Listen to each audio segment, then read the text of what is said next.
خليني اقول لك اكتر مثال كليشيه في الحياه، واقول لك انك انت مصاحب 5 فاشلين فانت هتبقى سادسهم، ولو انت مصاحب 5 مين انت هتبقى سادسهم، لو انت صاحب 5 انت هتبقى سادسهم. لو فهمت المعنى خلاص تقدر ما تكملش الفيديو، لكن لو عايز شرح اكتر تقدر تكمل.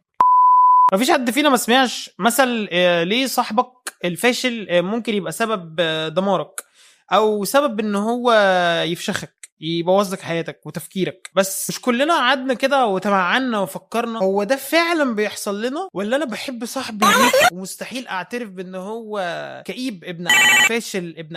عمرنا ما فكرنا في الموضوع ده من المنظور ده، وعمرنا ما حطينا ده على محمل الجد وفرشناه كده على ترابيزه وقعدنا نفكر فيه ونشوف ايه حله وايه العمل فيه. ناس كتير قوي من اللي طلعوا اتكلموا على الحوار ده على السوشيال ميديا قالوا ان حله ابعد عن صحابك دول، ما روح دور على 6 مش ومش علشان تبقى سادسهم. بس مش ده الحل. يعني انا بكل بساطه لو شاشه تليفوني اتكسرت مش هروح بكره اجيب تليفون، لا عادي ممكن انزل اصلحها. ده موضوع مهم ومحدش تقريبا اتكلم فيه، او مش محدش اتكلم فيه بالظبط، يعني ما حطيناهوش كده قدامنا زي ما حطينا المثال ده قدام عينينا كده وقعدنا نفكر فيه. بكل بساطه انا شاب عندي 23 سنه، اول مره دخنت فيها كان مع واحد صاحبي، اول مره عملت فيها حاجه غلط كان مع واحد صاحبي، اول مره هربت من المدرسه كان مع واحد صاحبي، اول مره شلت ماده برضه كان مع واحد صاحبي. ما فكرتش في ولا مره هل صاحبي ده ممكن يكون هو السبب، ولا انا السبب، ولا انا صاحبه اللي بيفشله. عمري ما قعدت كده مع نفسي تمعنت في التفكير. صاحبك الفاشل ده مش شرط يبقى مثلا بودراجي مثلا او شمام او بتاع نسوان،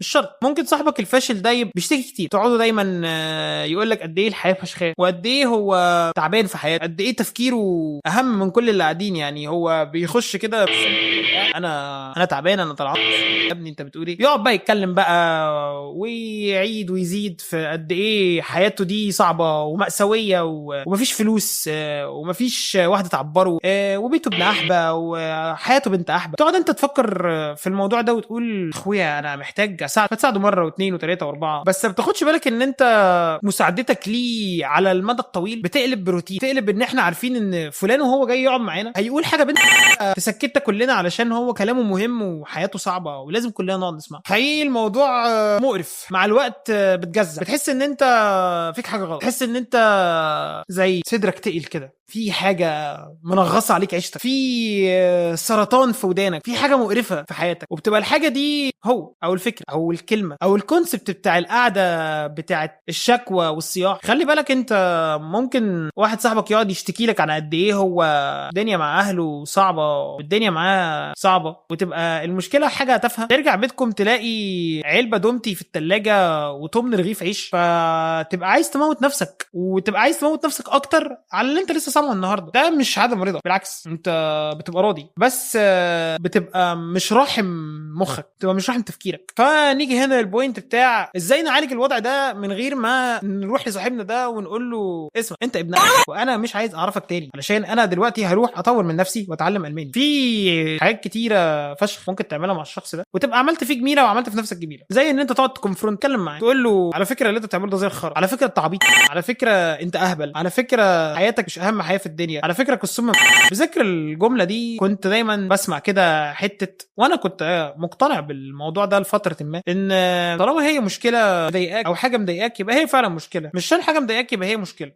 في حاجات كتير قوي بتضايقنا وهي اصلا مش مشكله، بتبقى ساعات امر واقع، بتبقى ساعات مخك المريض علشان انت متدلع شايف ان هي مشكله، بس في العادي هي مش مشكله. بتبقى عايز تروح بدري من الشغل علشان يبقى عندك ورك لايف بالانس وانت لسه عندك 21 سنه. لايف ايه يا ابن اللي انت عايز يبقى عندك ليها بالانس؟ انت حرفيا بتتعلم، انت لسه على اول الطريق. عمري استوعبت بصراحه ليه حد ممكن يبقى، او بلاش شتايم اصلا، ليه ممكن حد يبقى ضعيف انهزامي. الجمله دي بترجعنا لاصل المشكله، هل صاحبك هو المشكله ولا هل فكره الانهزاميه نفسها هي المشكله؟ يعني لو احنا دايما بنعود نفسنا ان احنا في وضع انهزامي بحت، بنحس كلنا ان خلاص ده بقى الوضع، نقعد كلنا على القهوه نتكلم ونقول خلاص مش هنتجوز، مش هنشتغل، مش هنكبر، مش هنتعلم، مش هنعرف، اللي هو خلاص الوضع بقى مقرف. بقيت تحس ان الناس عايزه تاخد العناء ده وتحوله لشخصيه، تطرزه كده وتعمله قميص وبنطلون وتلبسه وتبقى لابسه لباس العناء، ويبقى دايما وهو بيتكلم بيعاني، يبقى بيقبض كويس يقول لك والله اصل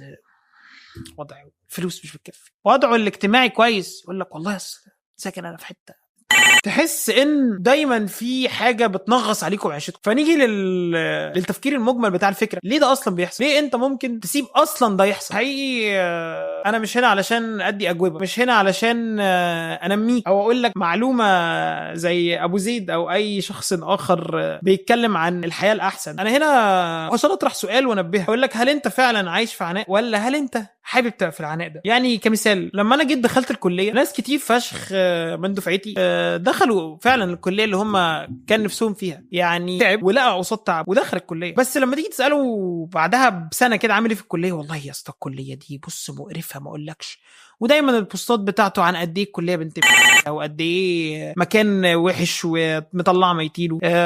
بس على صعيد اخر هو من جوه بيبقى مبسوط. تحس ان احنا دايما عايزين نعاني، من كتر ما بقينا عايزين نعاني بقى ده العادي، اللي هو تلاقي شخص بيهزر ويقول والنوعيه بقى اللي انا بكرهها، اللي هي بجد دي انا مستعد اقعد اغربل اللي خلفوهم كلهم واحد واحد من اول جده الاول لحد جده ال 82. اللي يجي يقول لك انا كلاون قوي، انا مش عارف اعمل حاجه في الدنيا، بجد انا كلاون. انت مش كلاون، انت ابن ده صرف. المشكله كلها ان بجد ان فعلا الدنيا كويس، بس قبل ما تنزل تجيب سيره اهلي كلهم، انا هنا بعني بكلمه ان فعلا الدنيا كويسه، مش ان الفرص حوالينا في كل حته وان احنا في اقوى ازدهار عالمي وعمل فلوس. يعني انا هنا اقصد في عدل، في عدل الهي. حط تحت كلمه عدل دي 2 مليار خط. في عدل مش مساواه، عدل الهي. يعني بكل بساطه لو انت بتعمل حاجه وبتتعب علشانها وطلعان ميتين امك، كده كده هتلاقي. اللي ما بيلاقيش ده حاجه بالاثنين، اما هو بيحاور علينا وعلى نفسه وهو ما بيتعبش ما بيعملش اي مجهود، يا اما جاياله بس هو مستعجل. الاستعجال كان دايما شيء وحش. اخر اكسبيرينس ليا او الاكسبيرينس اللي قبل الاخيره لما انا كنت شغال شبه فول تايم صانع محتوى جيمنج، كان الموضوع بالنسبه لي انا لو ما عملتش